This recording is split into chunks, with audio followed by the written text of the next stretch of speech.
Hola, ¿cómo están? Bienvenidos al podcast de Anton Baron. Hoy quiero iniciar una serie de reflexiones sobre el tema de la libertad. Esta libertad, como los filósofos le llaman, negativa, en el sentido que es la libertad de algunos aspectos de nuestras vidas. Hoy quiero empezar con el primer episodio que trata sobre la libertad de la niñez o de la infancia.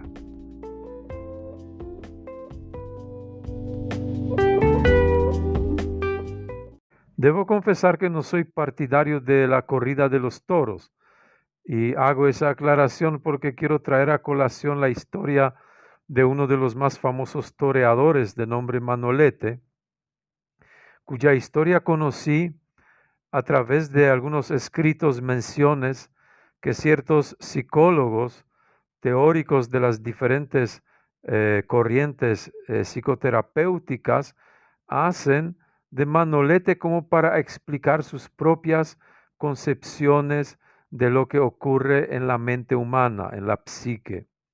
Manolete tenía de particular que era un niño enfermizo muy traumático desde la niñez. A los 2 años ya casi muere por una pulmonía, infección de pecho cuyas consecuencias sufriría por muchos años después. Sus compañeros del colegio eran crueles, lo perseguían, lo acosaban, era hazme reír de todos, lo hacían bullying, como lo llamaríamos hoy. Era un niño muy enfermizo y no es de extrañar que entonces aparece ahí con fuerza la figura de la madre, que está siempre para ayudar y protegerlo, pero también para controlarlo de una manera muy excesiva. Aprovechaba toda ocasión para entrometerse en todos los asuntos de su hijo y hasta en las cosas más pequeñas y situaciones cotidianas.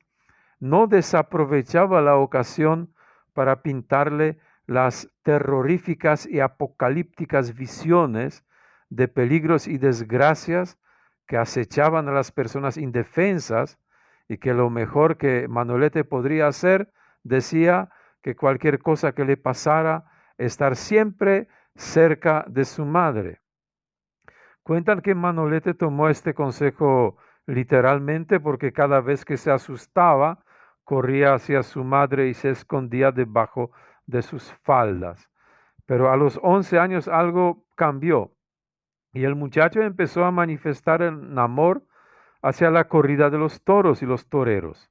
Esto se volvía cada vez más importante, aunque la madre no se desanimaba y seguía tratando de proteger a su hijo, siguiéndolo muy de cerca, y nada aparentemente podría disminuir esta sobreprotección, por más que Manolete ya llegó a ser un famoso y reconocido toreador. Hasta que llegó el día 12 de agosto del año 1947 y esa historia de madre e hijo dio una vuelta. El famoso ya en aquel entonces toreador Manolete, de 30 años, sufrió su primera y gran derrota en una carrera en la que un furioso toro de nombre Islero, con su cuerno, penetró su cuerpo y lo dejó combatiendo entre la vida y la muerte. La situación era grave, pero hasta entonces su madre se mostró todavía como defensora de ese su rol en la vida de su hijo, y por ejemplo, dio ese su último suspiro en esa lucha, en ese sentido, no permitiendo que en esa situación tan grave una hermosa actriz de nombre Lupe Sino se acercara al lecho de dolor de su hijo, aunque más tarde ambos se casarían. Sin embargo, en este momento retumbó en todo ese hospital el gran grito de la madre: mi hijo no se va a relacionar con una actriz de cuarta. La historia de Manolete y aquellos opuestos de su personalidad Por un lado, un gran y valiente toreador y al mismo tiempo el hijo de su mamá, enfermizo y frágil, escondido detrás de su falda cuando se sentía amenazado, fue siempre un ejemplo favorito de casi todos los especialistas de la mente humana, aquellos que quieren encerrarnos en una especie de jaula de la niñez o infancia, desde los psicoanalistas freudianos hasta los conductistas. Los representantes de estas corrientes que a diario mantienen acalorados debates sobre los diversos asuntos, en la mayoría de los cuales no se ponen de acuerdo, de pronto y sorprendentemente todos concuerdan con que la raíz de nuestros problemas actuales hay que buscar en el pasado, en nuestra niñez.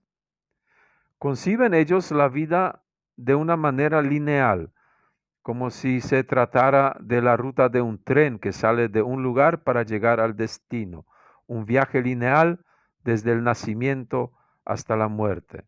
Si quieres entender las determinadas situaciones en las que te encuentras hoy, tus desórdenes, problemas, etc., debes volver a la fuente y buscar su explicación en el pasado remoto, en tu infancia o adolescencia. Ahí está escondido el misterio. Es más, aquellos que nos encierran en esta jaula de la niñez aseguran además que solo no podrás salir de ella, sino que necesitas de un guía, requieres de la ayuda de un especialista, un terapeuta. Sin esta ayuda, nunca vas a descubrir ni entender el sentido de tus traumáticos acontecimientos. El fundador de esta idea de la jaula de la infancia fue Sigmund Freud, aunque el prototipo ya la encontró en el pensamiento del filósofo francés del siglo XVIII, Juan Jacobo Rousseau, el autor de Emilio y otros libros, en los cuales hizo un elogio de la niñez y la inocencia del niño, el cual nace con una tabula rasa mental. En latín, esto quiere decir una pizarra limpia. Y recién en su proceso de socialización son los adultos que escriben ahí los malos sentimientos, la hipocresía y otras características negativas. En otras palabras, es la educación o la socialización que corrompe esa inocencia. Sigmund Freud adoptó esta idea, aunque su visión de la naturaleza humana era definitivamente más pesimista, tal vez más realista que las eufóricas concepciones de Rousseau. Esta concepción o esquema de funcionamiento de la mente, según Freud, se puede comparar con el mecanismo de unos martillazos. El martillo, que es una herramienta bastante sencilla pero efectiva y eficaz, te dice: eres la consecuencia de todo lo que te pasó en la niñez. Tus circunstancias presentes no las vas a poder cambiar porque no se puede cambiar el pasado.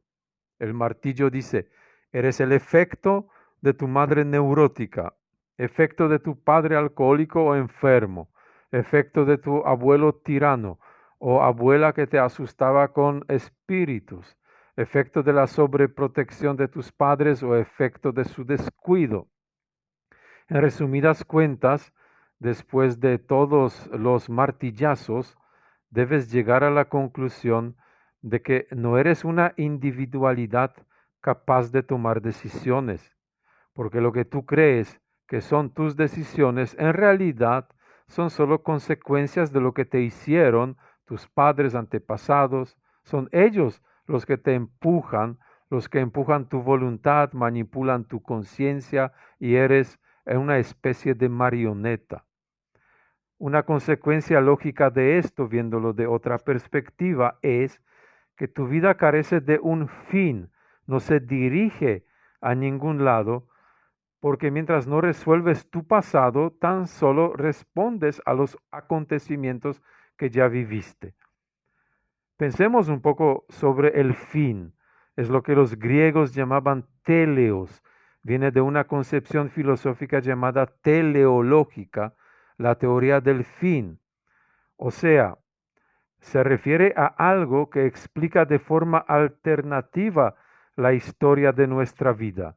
Hacemos cosas no porque respondemos a estímulos o causas del pasado, sino porque tenemos un fin al que llegar.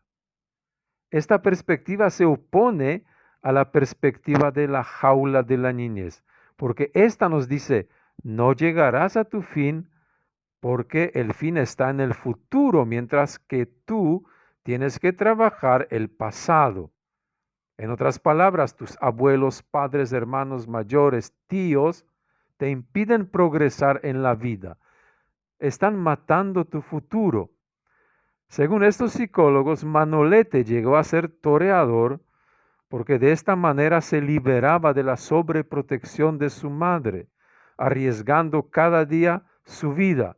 Cuando enfrentaba en las arenas a los toros, en el fondo luchaba contra su madre. A ella la clavaba simbólicamente con las espadas y sobre su agonizante y sangriento cuerpo triunfaba cada vez que la gente le ovacionaba. Arthur Schopenhauer fue un filósofo alemán quien escribió una vez que cuando uno mira su propia vida desde la perspectiva de la vejez, tiene la impresión de que la misma tiene una lógica de continuación, una transición coherente. Es como si reinara en la vida alguna fuerza que ha organizado los acontecimientos de una manera especial, que Schopenhauer llamó intencional, como si estuviera fundamentada en una suerte del destino. La idea no era original porque ya Platón en su obra República postuló algo parecido cuando habló del alma que escoge a personas y circunstancias para su nacimiento físico. Lo elige de tal manera para que esto le permita realizar su destino y aprovechar su potencial, desarrollar sus talentos y capacidades, aunque también las discapacidades o imperfecciones, o sea que pueda expresarse en toda su plenitud. Según este enfoque, somos lo que somos porque ya en el momento de nuestro nacimiento, para Platón nuestro carácter y nuestro destino ya ha sido presente, inserto de alguna manera en nosotros, así como el árbol ya está inserto en la semilla. Acá quiero traer a colación al psicólogo y filósofo norteamericano James Hillman, que era discípulo de Carl Gustav Jung, pero también autor de una propia original escuela arquetípica, porque él también muchas veces ha mencionado en sus libros a Manolete, pero desde esa otra perspectiva. James postuló una mirada diferente a su historia, mirada que venía desde la perspectiva de Schopenhauer y Platón. Mientras que la primera interpretación afirmaba que nuestra vida consiste en un desarrollo lineal de acontecimientos, de una cadena de causas y efectos que transcurren desde el momento de nacimiento hasta la muerte, donde el pasado determina lo que viene después, Hillman afirma que esta concepción es relativamente reciente, muy occidental, totalmente ajena tanto a las culturas anteriores como a las modernas filosofías occidentales. En cambio, señala él, que tanto en Europa como en otros continentes por cientos, miles de años, las personas siempre tuvieron la sensación de la existencia de algo parecido al destino o cumplimiento de una vocación. Vivían con una convicción según la cual en este mundo existimos por algo, que hay algo en nosotros que es irrepetible, que nos distingue del resto, es algo original. y que estos acontecimientos de los cuales se compone nuestra vida no son solamente elementos accidentales, circunstanciales, sino que hay algo que conocemos, percibimos de una forma que le da calidad. Y este algo sería, según Hillman, el alma. James Hillman reconoce aquí que no postula ninguna nueva teoría científica que puede ser respaldada por evidencias empíricas objetivas. Por el contrario, dice que propone un mito, una imaginación, fantasía que no usa el lenguaje rígido de la ciencia moderna y la psicología de estadísticas y tablas.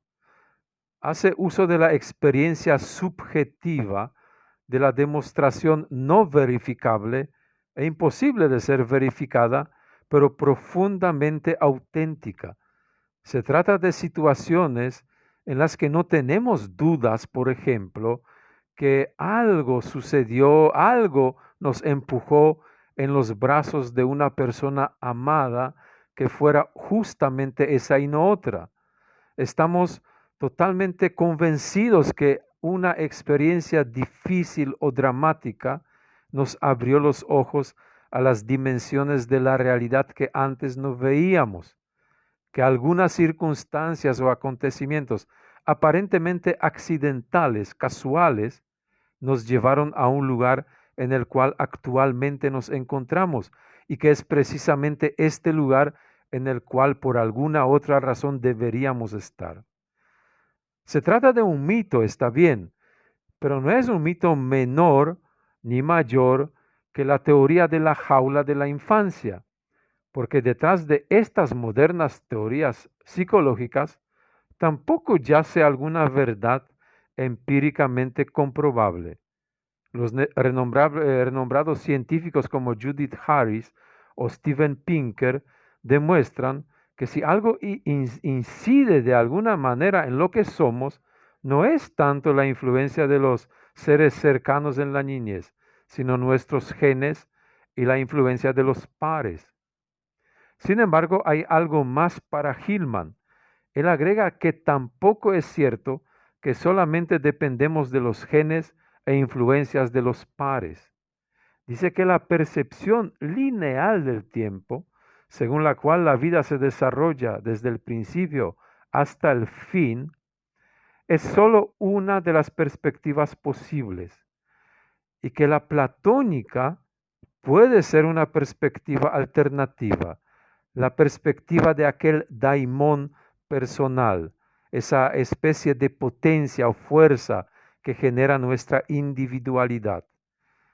Desde esa perspectiva, los acontecimientos coexistirían simultáneamente, como si se tratara de la escena de una hermosa pintura de talentoso artista. Desde la perspectiva del que contempla el cuadro, y también desde la perspectiva del cuadro mismo, la cronología con la cual surgieron los diferentes personajes o las escenas del cuadro carece de importancia, carece de significado. El cuadro en su totalidad nos aparece en forma sincrónica, completa y acabada. Y una reflexión final. Primero veamos la historia de Manolete desde esta óptica. Tal vez fue toreador no porque fue niño enfermizo y quería escaparse de la sobreprotección de su madre, sino porque su destino, su daimón, su alma le impulsó hacia este fin. Y la madre pues simplemente sería su falda que adelantaba un poco este manto del futuro toreador y que su madre con su sobreprotección era exactamente lo que Manolete necesitaba. Pero lo más importante es si pudiésemos aplicar esto a nosotros mismos. ¿Será que podemos mirar de esta forma a nuestras propias experiencias difíciles por las que pasamos en la niñez? ¿Podríamos mirar así a nuestros propios padres, antepasados, en vez de tratar nuestras experiencias como traumas que dificultan nuestro funcionamiento hoy? mirarlos como experiencias que formaron nuestro carácter, otorgaron a nuestra vida un toque irrepetible, nos muestran hoy dimensiones de nuestra vida que de otra manera no podrían sernos revelados. En vez de tratar a nuestros padres, aun si fueran crueles, como unas poderosas divinidades que para siempre marcaron nuestras vidas, tal vez es mejor mirarlos como nuestros maestros, que nos han transmitido el conocimiento o nos transmitieron su propia impotencia, sus propios errores de la vida. Pero de esta manera también nos transmitieron el conocimiento sobre el mal que duerme en el ser humano, también en nosotros. Gracias a esta preciosa enseñanza de nuestros padres sobre que es tan fácil lastimar, tan fácil herir, tenemos la oportunidad ahora de vivir con una mayor sensibilidad frente a los que hemos tal vez lastimado o herido.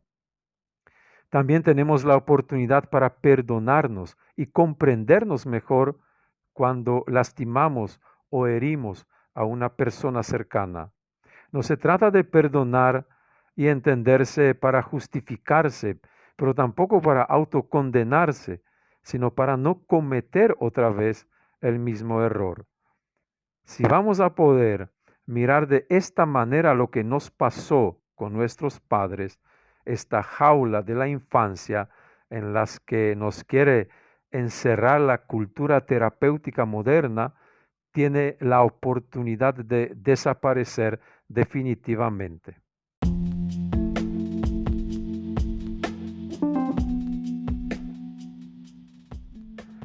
Si te pareció interesante ese podcast, puedes encontrar más de ellos y otras publicaciones mías en diferentes formatos de libros, artículos científicos y de divulgación, clases grabadas, webinars y otros, en mi web antonbaron.org. Ahí también puedes suscribirte y sugerir otros temas a ser tratados. Hasta la próxima entrega.